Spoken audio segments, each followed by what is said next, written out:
Hello everyone, welcome to preparation for all. तो आज हम करेंगे वर्ल्ड वॉर 2। मैंने फ्रांस रेवोल्यूशन, रशियन रेवोल्यूशन और वर्ल्ड वॉर 1 पिछली वीडियो में करा दिया है, बहुत डिटेल में, बहुत सिंपल वे में कराया है, तो आप वो जाकर देख सकते हैं। और ये वाला भी मैं बहुत इजी वे में कराऊंगी, आपको बिल्कुल बहुत अच्छे से समझ आ जाएगा। अगर एक दो बार भी आप ये वीडियो देख लेते हैं तो आपको समझ आ जाएगा।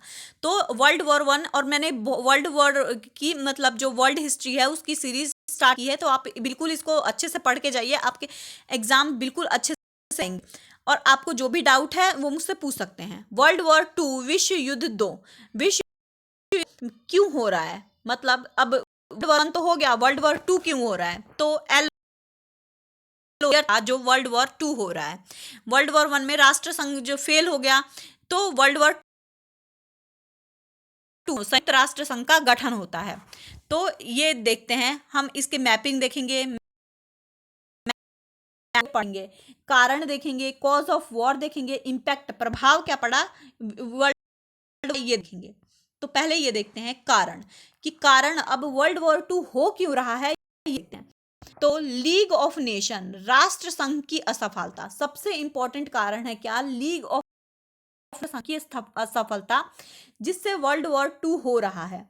अब क्यों? लीग ऑफ नेशन की क्या क्या असफलता रही?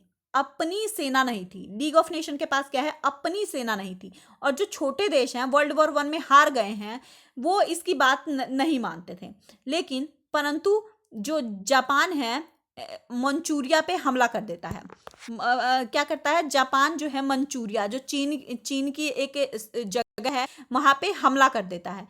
अब लीग ऑफ नेशन ने इसको समझाया और जापान जो है लीग ऑफ नेशन को त्याग रहा है। ये चीजें इसके लिए मतलब बहुत ज्यादा वो हो गई थी कि इसकी बात ही कोई नहीं सुन रहा है। और तीसरा कारण है कि लीग ऑफ नेशन जो कठपुतली, जो देश जीते हैं उसके हाथों की कठपुतली बन के रह गया है। मतलब जो देश जीत गए हैं, ये कारण भी है कि लीग ऑफ नेशन की असफलता हो गई। दूसरा कारण है जर्मनी के साथ व्यवहार। जर्मनी के साथ अपमानजनक संधि, बहुत बेकार संधि करी गई थी, उसकी वजह से भी वर्ल्ड वॉर 2 हो रहा है। वर्साई की संधि हुई थी, बहुत अपमानजनक संधि थी, जर्मनी को साइडलाइन किया गया था। इसमें किया गया था कि ये तुम्हारे कारण ही हुआ है, ये जो युद्ध है तुम्हारे कारण ही हुआ है। तो इसकी साथ व्यवहार हुआ, उसकी वजह से भी वर्ल्ड वॉर 2 हो रहा है। आगे देखते हैं। तो अब जर्मनी को अपमान हुआ, तो जर्मनी में क्या हुआ? उग्रवाद का जन्म हुआ। उग्रवाद का जन्म होता है, उग्र राष्ट्रवाद का जन्म होता है। उसमें कौन था उग्रवाद? जो हिटलर था, जिसका जन्म तो ऑस्ट्रेलिया में हुआ था, लेकिन कर्म भूमि कहाँ हुई? जर्मनी में बनी। इसने अपनी ऑटोबायोग्राफी माई काम्फ में, माई स्ट्रगल, जो माई काम्फ नाम से भी आता है, माई स्ट्रगल नाम से भी आता है, इसमें अपने जो स्ट्रगल की जर्नी है या फिर जर्मनी के बारे में कैसे इसने किया है, ये सारी चीजें लिखता है। अब देखिए वर्ल्ड वॉर 1 में जर्मनी किधर की तरफ जाता है? फ्रांस, बेल्जियम की तरफ, इधर के साइड जाता है हमला करने के लिए। जर्मनी ने एल्से एंड लॉरेंस पे हमला किया, बेल्जियम पे हमला किया। लेकिन इसके ठीक उलट वर्ल्ड वॉर 2 में कहा गया? पोलैंड पे जाता है हमला। ठीक, तो जर्मनी क्या उल्टे साइड वर्ल्ड वॉर 2 में पोलैंड की तरफ हमला करने के लिए जाता है। आगे देखते हैं आर्थिक कारण। अब देखिए ब्रिटेन के पास 12 रिसोर्स है, जर्मनी के पास सिर्फ 4 ही रिसोर्स थे। तो जर्मनी ने अमेरिका से लोन लेता है, अंधाधुंध नोटों की छपाई हो जाती है। अब ब्रिटेन के पास 12 रिसोर्स है, बहुत ज्यादा रिसोर्स है, जर्मनी के पास सिर्फ 4 ही है, तो अमेरिका से लोन लेना पड़ा इसको और अंधाधुंध नोटों की छपाई कर दी। ग्रेट इन्फ्लेशन आ गया जर्मनी में। क्या हुआ? ग्रेट इन्फ्लेशन आ गया, इसकी वजह से भी वर्ल्ड वॉर 2 हो रहा है। अब ग्रेट इन्फ्लेशन और ग्रेट इकोनॉमिकल डिप्रेशन में बहुत ज़्यादा अंतर है, तो ग्रेट इकोनॉमिकल डिप्रेशन अच्छे से समझ लेते हैं पहले। ग्रेट इन्फ्लेशन जर्मनी में आ रहा है, ग्रेट इकोनॉमिकल डिप्रेशन क्या है? अमेरिका में आ रहा है। तो ये कब आ रहा है? 1939 से लेके 1929 से लेके 1939 तक आ रहा है। ठीक, 1929 से लेके 1935 तक तो क्या था? ये ग्रेट डिप्रेशन आया। और 1935 से लेके 1939 तक रिकवरी का पीरियड रहा। अमेरिका का जो है वॉल स्ट्रीट एक्सचेंज क्रैश हो जाता है। अमेरिका का वॉल, जैसे हमारे इंडिया का क्या है शेयर मार्केट है, वैसे ही अमेरिका का वॉल स्ट्रीट एक्सचेंज क्रैश हो जाता है। प्रेसिडेंट फ्रैंकलिन डी रूजवेल्ट जो है डॉज प्लान लेके आते हैं, इंडस्ट्री विदाउट कोलेट्रल का था, बैंक गेव लोन, मतलब बैंक जो है लोन देगा, ये लेके आते हैं। इसको क्या बोलते हैं हम, फ्रैंकलिन डी रूजवेल्ट लेके आते हैं। इस प्लान को हम बोलते हैं डॉस प्लान बोलते हैं, या यंग प्लान भी आता है, यंग प्लान भी बोलते हैं। आगे है, अब देखिए similarity between world war one and world war two. World war one और वर्ल्ड वॉर टू में सिमिलैरिटी क्या थी? 1914 और 1918, 1929 और 1939, 1939 से 40 और 1945 तक। ये पूरा जो साल था यूरोपियन ने ऑक्यूपाइड करके रख रखा था। यहाँ पे कॉलोनिज्म और इंपेरियलिज्म आ रहा था। 1919 से लेके 1939 तक 20 इयर्स वॉर बोलते हैं इसको। 20 साल का संघर्ष किया, तब जाके मतलब ये सिमिलैरिटी थी। 20 साल का संघर्ष किया इन्होंने, और यूरोपियंस ने ही किया था ये। तो आगे बढ़ते हैं। अब डिफरेंस क्या था वर्ल्ड वॉर वन और वर्ल्ड वॉर टू में? तो डिफरेंस है 1914 से लेके 1945 तक, इसको 30 साल का वॉर बोलते हैं। युद्ध 30 इयर्स वॉर बोलते हैं। बनाई गई वर्ल्ड वॉर वन में LON लीग ऑफ नेशन, और इसमें बनाई गई UNO United nation. World war one submarine war था, न्यू टाइप ऑफ वॉर बोलते हैं, धीमी गति का वॉर बोलते हैं। वर्ल्ड वॉर टू में एयरफोर्स थे, और जो आम लोग थे ये भी शामिल हो गए थे वर्ल्ड वॉर टू में। आगे बढ़ेंगे। अब वर्ल्ड वॉर टू के बारे में जानते हैं। रैपिड मूवमेंट हो रहा था, तेज गति से मूवमेंट हो रहा था, मतलब 50 किलोमीटर 100 किलोमीटर मूवमेंट्स हो रहे थे। पॉपुलेशन थे, आम जनता थे, उसमें एयर बॉम्बिंग्स भी हो रही थी। इसको नए टाइप का वॉर बोलते हैं, क्योंकि एयरफोर्स, एयरक्राफ्ट, आर्म्ड कार्स वगैरह, टैंक्स वगैरह ये सब भी थे, तो इसलिए इसको न्यू वॉर बोलते हैं। आगे बोलते हैं course of war. Course of war जानते हैं अब कि कैसे हुआ। तो जर्मनी जो है अटैक करता है 4:40 पे सुबह सुबह पोलैंड पे हमला करता है। कब? डेट है 1 सितंबर 1939 को जर्मनी अटैक करता है 4:40 पे पोलैंड पे 1 सितंबर 1939 को। पलक झपकते ही पोलैंड हार जाती है। फर्स्ट ओपनिंग की जर्मनी ने अपने एयरफोर्स को क्या नाम दिया है? लुफ्टवाफे। इनका एयरफोर्स का नाम क्या? पोलैंड के जो पूरा रेलवे ट्रैक था उसको खराब कर देता है ये जर्मनी। और ब्रिटेन और France were not able to help Poland, मतलब ब्रिटेन और फ्रांस जो है हेल्प नहीं पोलैंड की, तो इसलिए ये हमला करता है और हार भी जाता है। आगे बढ़ते हैं। From east direction, Germany Poland पे हमला कर रहा है। फ्रॉम ईस्ट डायरेक्शन, ईस्ट से जो है रूस आक्रमण पोलैंड पर इसलिए आक्रमण कर रहा है क्योंकि रूस, और देखिए पोलैंड पे आक्रमण करने के बाद, क्योंकि क्या लिथुआनिया को बचाने के लिए पोलैंड पे हमला कर रहा है रूस, तो इसलिए रूस और जर्मनी जो है पोलैंड को आधा आधा बांट लेते हैं। ये हुआ। आगे अब देखिए, रूस नवंबर 1939 को फिनलैंड पे हमला करता है। रूस 1939 को नवंबर में फिनलैंड पे हमला करता है। किस लिए? सेफ्टी कंसर्न के लिए। ही उसी पर हमला ना कर पाए, और जर्मनी भी उस पर हमला ना कर पाए, इसकी वजह से भी करता है। रूसो फिनिश वॉर बोलते हैं 1939 में।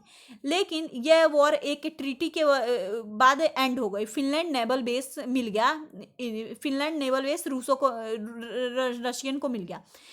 और ये कब हुआ? ट्रीटी हुई मार्च 1940 को। ट्रीटी का नाम नहीं बताया, बस आपको डेट की ट्रीटी से एंड हो जाता है ये, और 1940 को ट्रीटी।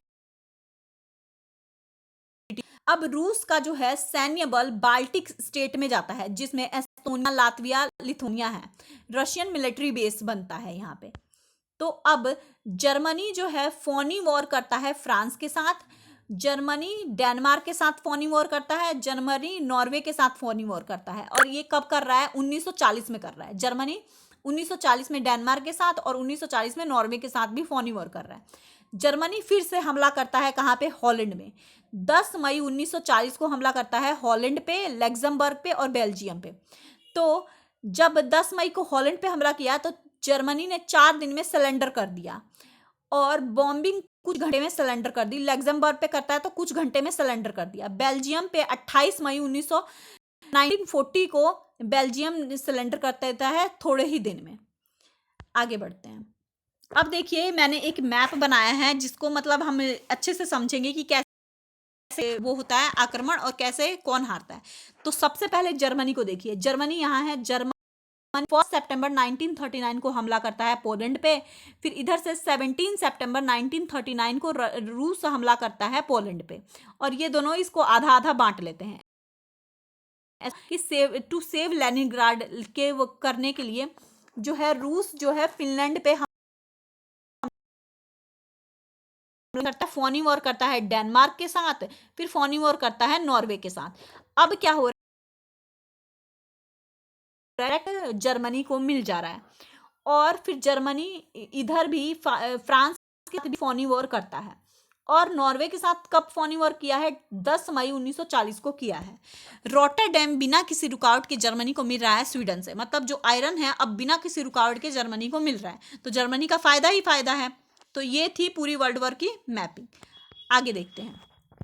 अब देखिए, जो डेनकर्क है, डेनकर्क उसकी जगह को खाली करने के लिए रॉटरडैम पहुंचाया गया फ्रांस में। फ्रांस में जो डेनकर्क है, जर्मनी ने वहां पे उस जगह को खाली करने के लिए रॉटरडैम को पहुंचाया। ठीक, अब यह फ्रांस वर्सेस जर्मनी कैसे हुआ है। नॉर्थन फ्रांस अटलांटिक फ्रांस को अपने कब्जे में ले लिया जर्मनी ने, नॉर्दर्न फ्रांस को और अटलांटिक फ्रांस को अपने कब्जे में ले लिया। बाकी का फ्रांस हेनरी पिटायन के हाथों में था, पपेट था नाजियों का, जो विच्ची गवर्नमेंट बोलते हैं। तो ये तो उनके हाथ में आ गया, पूरा फ्रांस जो है जर्मनी के हाथ में आ गया। और जर्मनी फिर पेरिस पर कब्जा करता है, 14 जून 1940 को अटैक करता है। ठीक, आगे फ्रांस जो है 22 जून 1940 को सरेंडर कर देता है। फ्रांस कब करता है सरेंडर, 22 जून 1940 को सरेंडर कर देता है। आगे है इटली, फ्रांस तथा ब्रिटेन पर अटैक करना शुरू कर दिया। इटली ने भी क्या किया, फ्रांस और ब्रिटेन। अब देखिए जर्मनी क्या करता है, जर्मनी इंग्लैंड पर अटैक करता है, डायरेक्ट अटैक करता है। अगर वर्चस्व स्थापित करना है तो इसका क्या करना है, डिस्ट्रॉय रॉयल एयरफोर्स, इंग्लैंड का एयरफोर्स को डिस्ट्रॉय कर देता है। आरएएफ, ब्रिटेन और रॉयल नेवी को भी देता है। इसके एयरफोर्स का नाम क्या था, लुफ्टवाफे था। जर्मनी का जो मिशन जो ये डिस्ट्रॉय कर देता है, इसका मिशन क्या कहलाया, ऑपरेशन सी लॉयन इसका मिशन कहलाया, बम्बार्स जो है। आगे है ब्रिटेन जो है स्टिफ रेजिस्टेंस रखता है, और जर्मनी बैटल ऑफ ब्रिटेन करता है एरियल कॉन्फ्लिक्ट के साथ, मतलब हवा में लड़ाई हो रही है। ये जर्मनी क्या करता है, एरियल कॉन्फ्लिक्ट करता है ब्रिटेन के साथ। और जर्मनी, इटली और जापान 27 सितंबर 1940 को त्रिपक्षीय संधि करते हैं एक, ये भी ध्यान में रखिएगा। फिर आगे है यूएसएसआर, उस टाइम का, इस टाइम रूस 22 जून 1941 को रेगिजोस यहाँ पे क्या बोलता है, 5000 एयरक्राफ्ट भेजता है। अब देखिए जर्मनी क्या करता है, ऑपरेशन बारबरोसा करता है रूस के साथ, 3550 टैंक भेजता है। जर्मनी में जो है समाजवाद है, जर्मनी में समाजवाद, क्योंकि अब रूस पर हमला क्यों किया जर्मनी ने, क्योंकि हिटलर को जो है समाजवाद पसंद नहीं था। तो जर्मनी क्या करता है, वेस्ट की साइड से अगर मैं अटैक करता हूं तो जापान ईस्ट की तरफ से अटैक कर देगा। जर्मनी ऐसे प्लान बनाता है कि वेस्ट की साइड से अगर मैं अटैक करता हूं तो जापान क्या करेगा, ईस्ट की साइड से अटैक कर देगा। और यहाँ पे परंतु लेनिनग्राड, मॉस्को पर हमला नहीं कर पाएंगे, पर और यहाँ पे हमला करने में भी विफल रहता है ये। तो अब जर्मनी क्या करता है, रूस पे अटैक करता है कब, दिसंबर 1941 में। मॉस्को में -40 डिग्री सेल्सियस धूप थी और जीतता था। और रूस जो है काउंटर अटैक करता है जर्मनी पे। बैटल ऑफ स्टालिनग्राड होता है जुलाई 1942 में, बैटल ऑफ स्टालिनग्राड होता है जुलाई 1942 में। फाइनली जर्मनी सरेंडर कर देता है 24 जून 1943 को। जर्मनी ने सरेंडर कर दिया कब, 24 जून 1943 को। जनरल वैन पॉलिस जो थे वहाँ के, उन्होंने कर दिया सरेंडर। आगे देखते हैं, जापान जो है काउंटर अटैक, पहले तो जापान अटैक करता है यूएसए पे। जापान किस पे अटैक करता है, यूएसए पे, और यूएसए काउंटर अटैक करता है जापान पे। यूएसए है 1941 से पहले न्यूट्रल था, ब्रिटेन और यूएसए से हथियार ले रहा था। अब 1941 में अटलांटिक की चार्टर्ड साइन होता है, जिसमें यूएसए, ब्रिटेन और रशिया आते हैं। नाजी जर्मनी डिस्ट्रक्शन होता है, नाजी जर्मनी डिस्ट्रक्शन आता है 1941 में। अब देखिए, जापान हमला की इच्छा रखता है 1941 में वियतनाम पे, टू कंट्रोल पैसिफिक को कंट्रोल करने के लिए 1941 में जापान वियतनाम पे हमला करता है। यूएसए ने मतलब जापान को समझाता है कि इंडो चाइना या चाइना को छोड़ने के लिए, मतलब बोलता है कि चाइना और इंडो चाइना को छोड़ दे, लेकिन जापान नहीं मानता है और जापान क्या करता है, 7 दिसंबर 1941 को पर्ल हार्बर हवाई नेवल बेस के थ्रू क्या करता है, यूएसए में हमला करता है। तो यूएसए क्या करता है, 8 दिसंबर 1941 को, जापान क्या करता है, 8 दिसंबर को हमला करता है जापान पे। अब देखिए, जापान पे यूएसए ने हमला किया। 6 अगस्त को हिरोशिमा पे लिटिल बॉय करके एक बॉम्ब फेंका, और जापान पे ही यूएसए ने 9 अगस्त को नागासाकी पे फैट मैन करके बॉम्ब फेंका। जापान सरेंडर कर देता है 2 सितंबर 1945 को। 2 सितंबर 1945 को जापान सरेंडर करता था। जापान सरेंडर कर देता है 2 सितंबर 1945 को, और इसी के साथ हमारा वर्ल्ड वॉर 2 समाप्त हो जाता है और एक गठन बनाते हैं, संयुक्त राष्ट्र की, यूएनओ की गठन की जाती है, और ये हमारा वर्ल्ड वॉर 2 कंप्लीट हो जाता है। तो आई होप आपको ये वीडियो इन्फॉर्मेटिव लगी होगी। मैंने बहुत इजी वे में ये आपको समझाया है, आपको बहुत एक एक पॉइंट करके समझाया है, तो आपको ये समझ आ गया होगा और ये आपके लिए बहुत हेल्पफुल भी रहेगा। तो आज के लिए इतना ही। Thank you so much.